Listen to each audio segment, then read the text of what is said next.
Have you ever noticed how your brain suddenly becomes super active the moment you try to relax?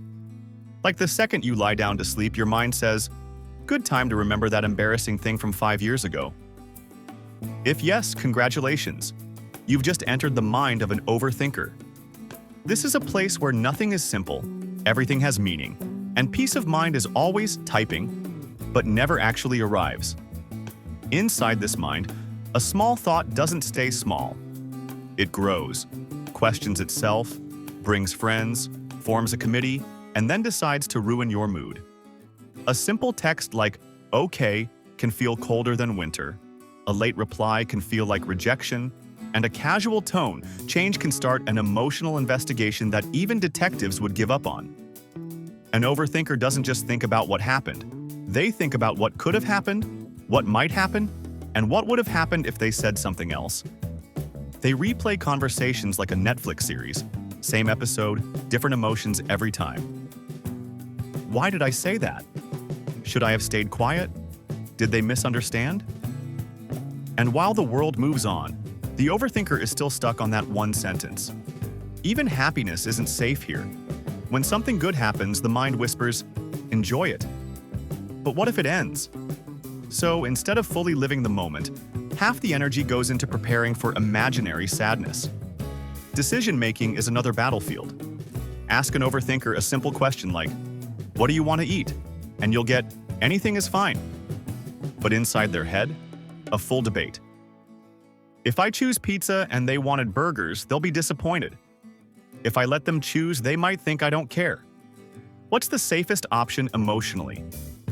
By the time the decision is made, everyone is already hungry, irritated, and questioning life choices.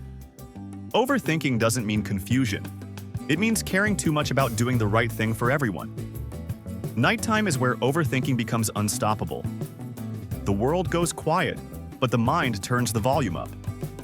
Suddenly, every awkward moment, every mistake, every regret shows up uninvited.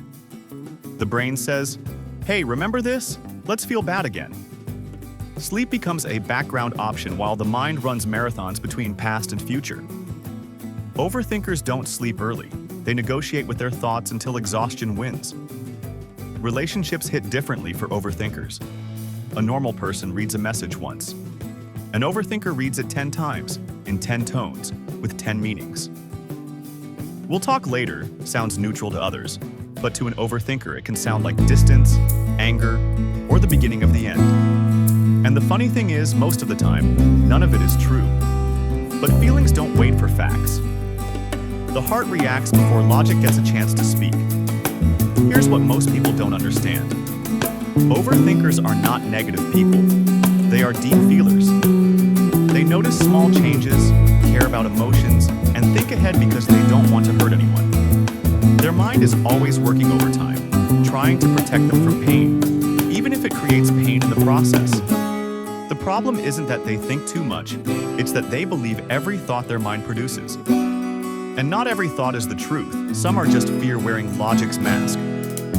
So what's the way out? Not by stopping thoughts, that's impossible, but by learning which thoughts deserve attention and which deserve silence. By reminding yourself that not every late reply is rejection, not every silence is personal, and not every situation needs a conclusion right now. Sometimes the most powerful thing an overthinker can do is pause, breathe, and let the thought pass without following it. And here's the truth I want you to remember till the end. If you're an overthinker, you are not broken. Your mind is not your enemy. It's just tired. You feel deeply, you care strongly, and yes, you think a little too much. But that same mind, when calm, can be creative, kind, and powerful. So the next time your thoughts get loud, don't fight them. Just don't let them drive. Because life isn't meant to be understood perfectly.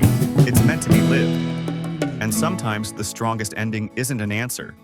It's letting go.